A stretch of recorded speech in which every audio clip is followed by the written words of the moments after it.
जय हिंद। आप सभी का फिर से स्वागत है 4K टिप स्टडीज के एक नए एपिसोड में। आज के इस एपिसोड से हम लोग स्टार्ट कर रहे हैं बीपीएजी 173 के लिए। आज फर्स्ट सेशन रहेगा, फर्स्ट क्लास है। इसमें हम लोग यूनिट 1 को देखेंगे, चैप्टर नंबर फर्स्ट को देखेंगे। ठीक है, चैप्टर नंबर फर्स्ट में क्या कहा जाता है इसको ध्यानपूर्वक सुनिए। क्या कहा जाता है, इसका नाम है सूचना व संचार प्रौद्योगिकी एक परिचय। सूचना व संचार प्रौद्योगिकी क्या है, इसके बारे में हम लोग एक परिचय, संक्षिप्त परिचय से जानेंगे। ठीक है, इसमें देखिए क्या कहा जाता है, टॉपिक्स है सूचना व संचार प्रौद्योगिकी की अवधारणाएं, भूमिकाएं और अनुप्रयोग। ये 3 टॉपिक इसमें दिए गए हैं और तीनों की तीनों इंपॉर्टेंट हैं। तीनों की तीनों इंपॉर्टेंट है। हम लोग एक एक करके सबको जानेंगे और हर सेशन में इसमें एक से एक क्वेश्चन पूछे जाते हैं, एक में एक। ठीक है, तो आपके सेशन में कुछ भी पूछा जा सकता है, तो आपको इस इग्नोर मत करना। ठीक है, तो ध्यानपूर्वक आप सभी यहाँ से सुनिए। पहला टॉपिक में क्या कहा जाता है, 1.2 में सूचना व संचार प्रौद्योगिकी की अवधारणा पूछे जाएंगे। तो आपको क्या करना है, देखिए सबसे सिंपल तरीके से आप समझो। पहले सूचना व संचार प्रौद्योगिकी क्या होता है। सूचना तो आप समझ सकते हो, नोटिफिकेशन। अगर मान के चलो कोई सूचना देने हो, कोई सूचना लेना हो, तो आप किसकी चीज़ों का उपयोग करते हैं। जैसे आप गूगल का उपयोग करते हैं, www का उपयोग करते हैं ना, उसी प्रकार मान के चलो कोई नोटिफिकेशन आई, उसके बारे में डिटेल से एक्सप्लेनेशन चाहिए। जैसे इग्नू कहीं और कोई नोटिफिकेशन आ जाए, आप सर्च करते हो तो आप 4K टिप स्टडीज को पाते हो। तो 4K टिप स्टडीज जो है आप सबों को नोटिफिकेशन बताता है, नोटिफिकेशन जानकारी देता है, सूचना देता है। तो ये प्रेषक हुआ। ठीक है, जो देने का काम करता है, सूचना देने का काम करता है, वो प्रेषक होता है। ठीक है, समझना, इसको आगे काम देने वाली है। प्रेषक वही होता है जो देता है, नोटिफिकेशन समझाता है, सूचना देता है, वो प्रेषक कहलाता है। और जो प्राप्त होता है वो प्राप्तकर्ता कहलाता है। जैसे आप लोग सूचना प्राप्त करते हो तो प्राप्तकर्ता हो गया। ठीक है, तो उसी में से एक है वेबोपीडिया। वेबोपीडिया भी वही उसी तरह से कार्य करता है, यानी इसके बारे में सटीक आंसर बताता है। जैसे हम लोग क्या करते हैं, गूगल में क्या करते हैं, ज़्यादातर आप लोग विकीपीडिया को ढूंढते हैं कि विकीपीडिया इसका आंसर सही तरीके से देगा। ठीक है, तो उसके माध्यम से हम लोग बिलीव करते हैं कि हाँ यही होगा। तो उसी तरह वेबोपीडिया भी है, जिसके माध्यम से जो इसको सूचना को ऐसे शब्द में परिभाषित करता है, ऐसे शब्दों में इसको बतातेगा। तो इसके बारे में देखिए, वेबोपीडिया सूचना को ऐसे शब्द में परिभाषित करता है जिसके दैनिक उपयोग और विशिष्ट संदर्भों में भिन्न भिन्न अर्थ होते हैं, है ना। दैनिक उपयोग में या विशिष्ट संदर्भ में अलग अलग प्रकार के अर्थ होते हैं। जैसे कोई भी चीज़ हो, जैसे मान के चलो आपका कोई भी शब्द अगर सर्च करते हो गूगल पे, वेबोपीडिया हो या विकीपीडिया हो, कोई भी चीज़ हो, गूगल भी आपको एक वर्ड के ना 2 से 3 अर्थ आपको बताएंगे। एक वर्ड के 2 से 3 वर्ड आपको बताएंगे, है ना। तो उसको जो वो भिन्न भिन्न अर्थ हो सकते हैं, लेकिन ये सब जो है वेबोपीडिया सब, ये सब सटीक अर्थ बताते हैं। सटीक बोले तो मतलब कि जो मिलता जुलता हो, जो आपके सही तरीके से समझ पाओगे। आप गूगल करते होगे ना किसी भी अर्थ का, तो 2-3 आपको ऑप्शन देते होंगे, आप जिसमें आपको सूट करे, जो आपका सेंटेंस में सूट करने वाले हो, उसका अर्थ यहाँ पे होगा, है ना। वही बात इसमें कही जाती है। परंतु नियम के रूप में यह अवधारणा है जो आंकड़ा, अनुदेश, ज्ञान, अर्थ, संचार, निरूपण और मानसिक प्रेरणा से निकटता से जुड़ा होता है। ठीक है, उसके आसपास आजू बाजू में जो भी मतलब अर्थ सटीक हो, वे आपको प्रदान करता है। ठीक है, उसी प्रकार आप सभी यहाँ से देखिए क्या कहा जाता है।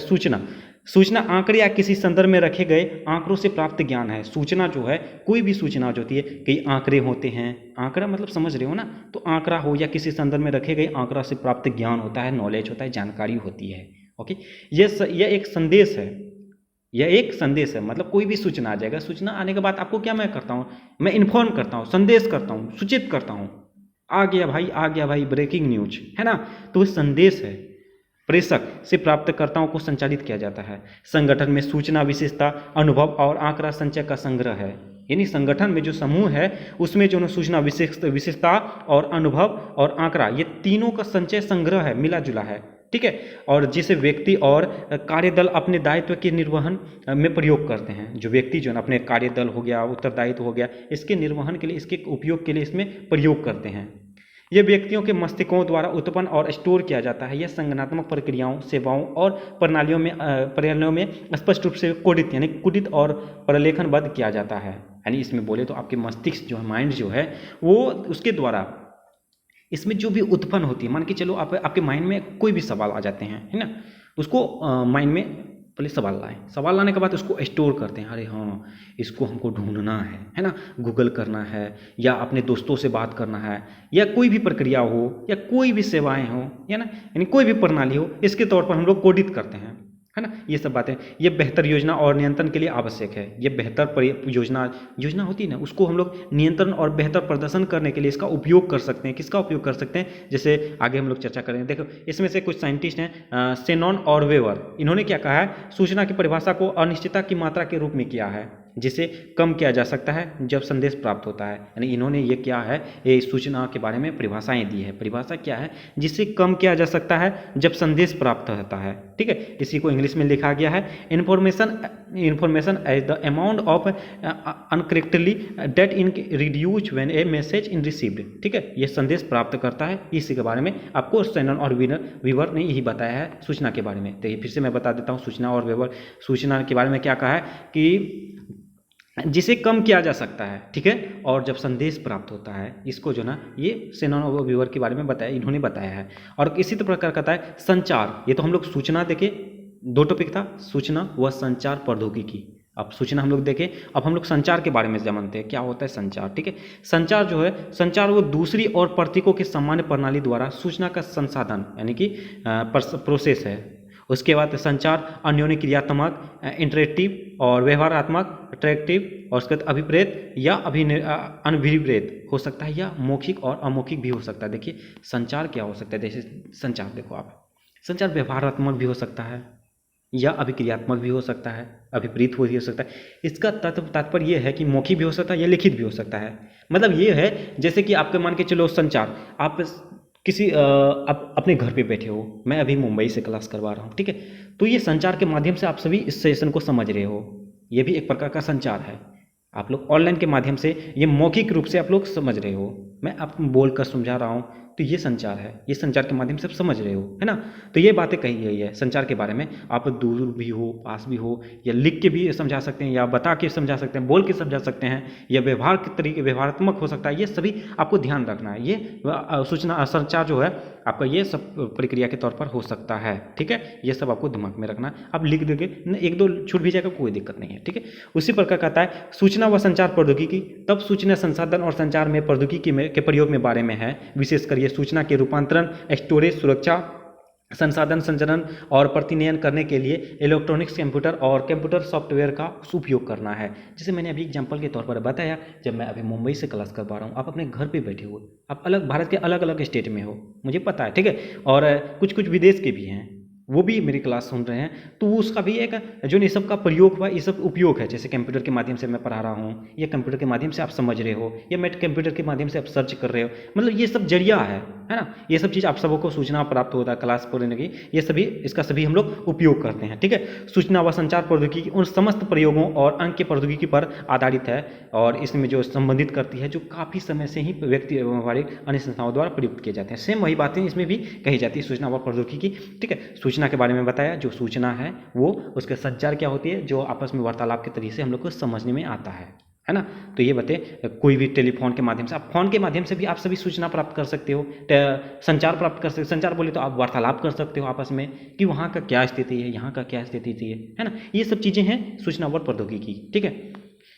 और इसकी भूमिकाएं देखें, ये इंपॉर्टेंट है, ज़्यादा इंपॉर्टेंट ये भूमिकाएं हैं। भूमिकाएं को आप सभी समझिए क्या कहता है। भूमिकाएं जो है निम्नलिखित हैं, आप डायरेक्ट लिख देना, सूचना व संचार प्रौद्योगिकी की भूमिकाएं निम्नलिखित है।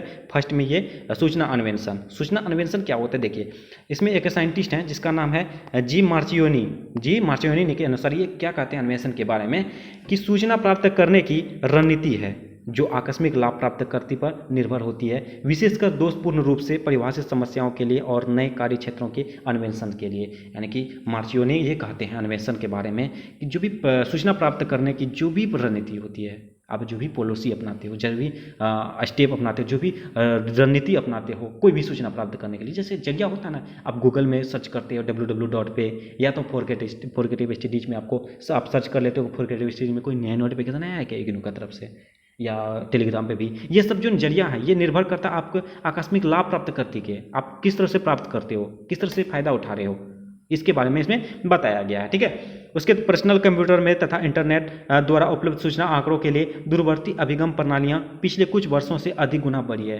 मतलब यही बताया जा रहा है, जो ऑनलाइन सुविधाएं जो है ना, पिछले कई वर्षों की तुलना में अभी वर्तमान समय में दिन प्रतिदिन इसमें बढ़ती जा रही है, इसकी उपयोग की संख्याओं में बढ़ोतरी होती जाती है ना। तो ये सब सुविधाएं हैं।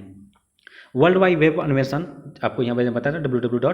अन्वेषण से प्रयोक्ता शीघ्रता से अनेक प्रकार की सूचना स्रोतों का अधिगम कर सकता है। आप मान के चलो कोई भी चीज़ डाउट होती है, इग्नू के ही मान के चलो, आप डायरेक्ट करते हो गूगल में www.ignuresult.com, मतलब ये सब करते हो ना, मतलब www का उपयोग अपने ऑटोमेटिकली आ जाती है ना, आप सर्च करते हो। तो ये सब चीज़ें जो हम लोग खुद से भी कर सकते हैं, ठीक है।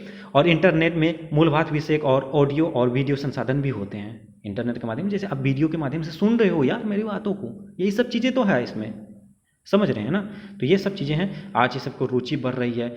लोग आप जो ना वीडियो सबसे देख देख के आप सब कोई अगर अकेले भी रहेंगे ना बैठे और उसके पास फ़ोन अगर रह जाएगा और फ़ोन के में इंटरनेट रहा तो आप उसको बोर कभी नहीं होने वाला, वो है ना। ये सब चीज़ें रुचि बढ़ने लगी है।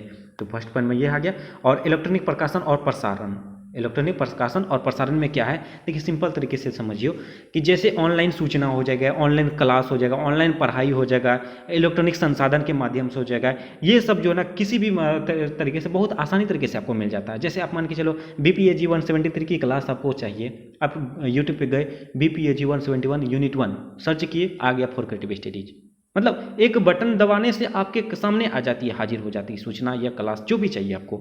ये सब इंटरनेट के माध्यम से, इलेक्ट्रॉनिक प्रकाशन के माध्यम से, प्रसारण के माध्यम से पॉसिबल हो पाया है। और ये दिन प्रतिदिन जो है ना काफ़ी ज़्यादा प्रोग्रेस कर रहा है, बढ़ोतरी कर रहा है, ठीक है। ये है आपका इलेक्ट्रॉनिक प्रकाशन और प्रसारण।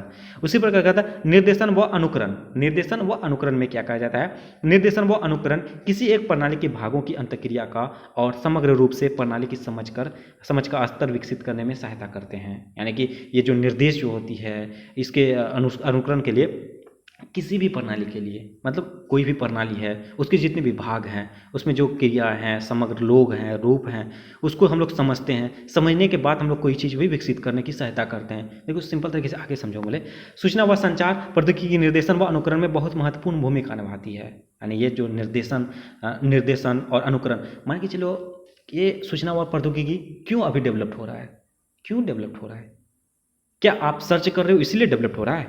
नहीं, डेवलप्ड इसलिए हो रहा है जो हम जैसे लोग आप सबों के बीच सही गाइड करते हैं, सही चीज़ नोटिफिकेशन अपलोड करते हैं, तो इसलिए अब ये दिन प्रतिदिन बढ़ते जा रहा है। इसलिए जो है ये सूचना व प्रौद्योगिकी में अहम भूमिका निभा रही है। मेरा कहने का तात्पर्य ये है, जैसे मान के चलो विकिपीडिया जैसे वेबसाइट जो है वो सटीक आंसर देता है, सही तरीके से आंसर जानकारी देता है। फॉर क्रिएटिव स्टडीज आपको इग्नू की तरफ से सही तरीके से गाइडेंस करता है, इंपॉर्टेंट क्वेश्चन वो सटीक क्वेश्चन बताता है, जो क्लासेस देता है वो सही तरीके से देता है। इसका मतलब यही हुआ, सही आंसर सही आपका गाइड करते हैं, उसके बाद ही ये रुचि बढ़ाती है। मान के चलो मैं कुछ से कुछ बोल दूं, कुछ से कुछ आपको समझाऊं, कुछ से कुछ बकते जाऊं, कोई भी क्वेश्चन बोल दूं, क्या आप टिक पाओगे मेरे पास? नहीं टिकोगे। सेम उसी प्रकार है, जो भी आपका सूचना देने वाला काम होता है, जो भी प्रेषक होता है, वो जो है सही तरीके से अपना काम निभाता है, इसलिए आप सभी वहाँ पे एक्टिव रहते हो, इसलिए उसको फॉलो करते हो। अब मान के चलो इग्नू के तो बहुत सारे टीचर्स हैं यार, मेरे पास भी जो ना बहुत सारे ऐसे क्या करते हैं, मेरे से क्लास करके उसके बाद फिर वो पढ़ाते हैं, ऐसे बहुत सारे हैं। आप सभी कमेंट बॉक्स में देख सकते हो, ये मैं झूठ नहीं बोल रहा हूँ, ये सच है, सच है। वो सब क्लास करके तब फिर रिकॉर्ड करते हैं। मतलब ये हुआ, मैं ये इसलिए बोल रहा हूँ क्योंकि इसके माध्यम से यही होता है कि हम लोग अगर सही तरीके से पढ़ा रहे हैं, सही तरीके से गाइड कर रहे हैं, अगर वेबसाइट में मैं सही तरीके से पोस्ट कर रहा हूँ, वेबसाइट भी सही तरीके से आपको बता रहा है, तो ये दिन प्रतिदिन बढ़ रहा है। तो ये निर्देशन यानी कि निर्देश जो देते हैं हम लोग, है ना, तो ये सही तरीके से देने के कारण ये आपके जो है सूचना और प्रौद्योगिकी में अहम भूमिका निभाती है। उम्मीद करता हूँ आप सभी निर्देशन और अनुकरण सही तरीके से समझ चुके होंगे, ठीक है।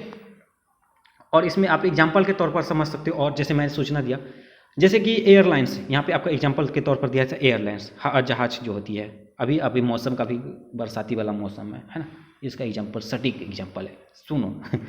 जैसे एयरलाइंस है, एयरलाइंस वाले क्या करते हैं, अपना जो है जैसे कि भारतीय मौसम विभाग के विज्ञान विभाग जो होती है ना, जो मौसम की पूर्व जानकारियाँ देती है, उससे वो कांटेक्ट में रहते हैं, या गूगल करते हैं या जानकारियाँ प्राप्त करते हैं कि भैया जी आज का मौसम कैसा है, मेरा जहाज जाएगा कि नहीं जाएगा, कि रोक दें। ऐसे होता है ना, मतलब सिंपल तरीके से समझो मेरी बातों को, समझा। तो वही होता है कि जानकारियाँ पहले प्राप्त करती है, हाँ आज का मौसम कैसा है, नहीं है। देखो आप अगर एयरलाइंस में नहीं भी चल रहे हो तो सुने तो जरूर होगे, टीवी पे जरूर देखे होगे, उसमें आपको सब कुछ बताते रहता है, मौसम ख़राब होने की वजह से, यहाँ लैंड नहीं करने की वजह से, यहाँ लैंड नहीं करेंगे, उससे पहले हम लोग लैंड करेंगे, वहाँ पे रुकेंगे, ऐसा करेंगे वैसा करेंगे, मतलब सुने तो होंगे ना। तो वो पूरा अनुमान लगाते हैं, पूरी जानकारियाँ प्राप्त करते हैं। ये सब चीज़ें जो ना निर्देशन होता है। आप मान के चलो अभी मौसम विभाग बोल देगा कि नहीं आज जो है ना बारिश होने वाली है, वर्षा होने वाली है, तो एयरलाइंस वाले क्या करेंगे, वो डरेंगे बाहर निकलने से, काहे कि खतरा है, ये निर्देश देता है, पूर्वानुमान करता है, ये सटीक जानकारी देता है। तो ये सब जो है निर्देशन हो गया और अनुकरण हो गया। उम्मीद करता हूँ आप सभी निर्देशन और अनुकरण सिंपल तरीके से समझ चुके होंगे, है ना। तो ये सब चीज़ें हैं। उसके कहता है ऑनलाइन व्यापार और सरकारी क्रियाकलाप। देखिए ऑनलाइन सुविधाएं इतनी विकसित हो रही है, चाहे कोई भी कार्य हो, क्लास हो, शिक्षा पढ़ाई से लेकर सरकारी कार्यक्रम हो, ये सब चीज़ें जो है ना सरकारी ऑनलाइन व्यवस्थाएं काफ़ी प्रचलित है ना। ऑनलाइन के माध्यम से आपका कोई भी चीज़ हो, जैसे जन्म प्रमाण पत्र हो, भूमि रिकॉर्ड हो, अब मान के चलो गांव में हो, आपके पास ज़मीन है, तो वह सब चीज़ जो पहले कागज पत्तर पे हुआ करता था, अब सब कुछ तो ऑनलाइन ऐड हो गया। इसके नाम की इतने एकड़ जमीन है ना, और इसका जन्म इतने दिनों में हुआ, इतने तारीख को हुआ, मृत्यु प्रमाण पत्र, ये सब चीज़ें जो ऑनलाइन सुविधाएं उपलब्ध हो गई है।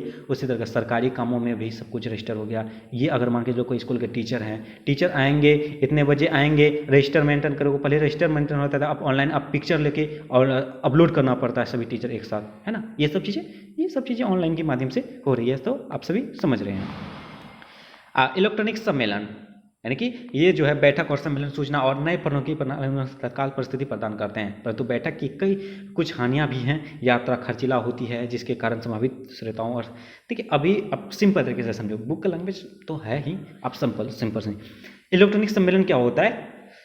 पहले बैठक जो होती थी, मान के चलो कोई मीटिंग होती थी, अभी मीटिंग हुआ, मान के चलो इग्नू के लिए ही, क्या इग्नू जो अचानक अपने मन से कुछ फैसला ले लेगी, नहीं ना, वो सारे सदस्य अपनी मीटिंग करेंगे। मीटिंग में होता क्या, कुछ बिहार के हैं, कुछ आपके दिल्ली के हैं, तो कुछ यूपी के हैं, तो कुछ महाराष्ट्र के हैं। इन तमाम जगहों के एक मीटिंग होने के दरमियान जो है सबको एक जगह आना पड़ता था। एक जगह आने के बाद जो है इसके सभी के खर्च होता था। ये खर्च जो है यूनिवर्सिटी जी लेते थे कि आपको मिलेगा, ठीक है। तो ये सब खर्चीला होता था। तो अब इलेक्ट्रॉनिक्स आने के बाद जो है ना अब क्या हुआ, घर बैठे मीटिंग गूगल मीट के माध्यम से, व्हाट्सएप ग्रुप के माध्यम से, मतलब ये सब चीज़ों के माध्यम से पॉसिबल हो पाया है बिना किसी ज़्यादा खर्च के। तो ये आपका इलेक्ट्रॉनिक सम्मेलन हुआ। अब देखिए सूचना और अनुप्रयोग, सूचना व संचार प्रौद्योगिकी के अनुप्रयोग, इसमें क्या होता है, इसके उपयुक्त भूमिकाएं निष्पादन के निम्नलिखित कार्य हैं। अनुप्रयोग निम्नलिखित है, जैसे पहला हो गया संबंधमूलक आंकड़ा संचय प्रबंधन प्रणालियाँ, संबंधमूलक आंकड़ा संचय प्रबंधन प्रणालियाँ, जैसे कि उसके बाद ज्ञान आधारित विशेषज्ञ प्रणालियाँ, उसके निर्णय सहायक प्रणालियाँ और भौगोलिक सूचना प्रणालियाँ, जो आंकड़ा परिग्रहण, आंकड़ा एकीकरण, आंकड़ा मॉडलिंग और प्रबंधन सूचना प्रणालियाँ, ये सब चीज़ें इसमें इसका अनुप्रयोग है। इसको आप सभी थोड़ा सा देख लीजिएगा, हो जाएगा, है ना। संबंधमूलक आंकड़ा क्या होता है, संचय, ये सब चीज़ें इसका अनुप्रयोग है ना। तो इस तरह से अनुप्रयोग भी हम लोग देखें और इसका भूमिकाएं भी देखें। अब भूमिका ज़्यादा इंपॉर्टेंट है, ठीक है, अनुप्रयोग भी आप इंपॉर्टेंट रहेगा, है ना। तो ये सब चीज़ें हैं, उम्मीद करता हूँ आपको ये समझ में आ चुकी होंगी। मैंने पूरा सिंपल लैंग्वेज में बताया, कोई ऐसा चीज़ नहीं है कि आपको हार्ड लगा होगा। ये भी मुझे उम्मीद करता हूँ कि आप सभी अच्छे से समझ चुके होंगे। और बहुत ही जल्द आपका यूनिट 2, और मैं कोशिश करूँगा बहुत ही जल्द आपके सिलेबस कंप्लीट कर दूँ, ठीक है। आप सभी हमारे साथ बस जुड़े रहिए, थोड़ा सा आप सभी सपोर्ट कर देंगे ना, तो मुझे मोटिवेशन मिलेगी और बहुत जल्द सिलेबस कंप्लीट करा दूंगा, ठीक है। आज के सेशन में बस इतना ही रहने देते हैं। चलिए, और एक निवेदन है, जो भी चैनल में पहली बार आए हैं और चैनल को सब्सक्राइब नहीं किए तो प्लीज़ चैनल को सब्सक्राइब जरूर कर लीजिए और बेल आइकन को जरूर हिट कीजिए। सेशन अच्छा लगे तो लाइक जरूर कीजिए, कमेंट के माध्यम से जो भी डाउट हो डाउट पूछिए और अपने दोस्तों को भी ज़्यादा से ज़्यादा शेयर कीजिए। चलिए मिलते हैं नेक्स्ट सेशन में, तब तक के लिए थैंक यू, जय हिंद।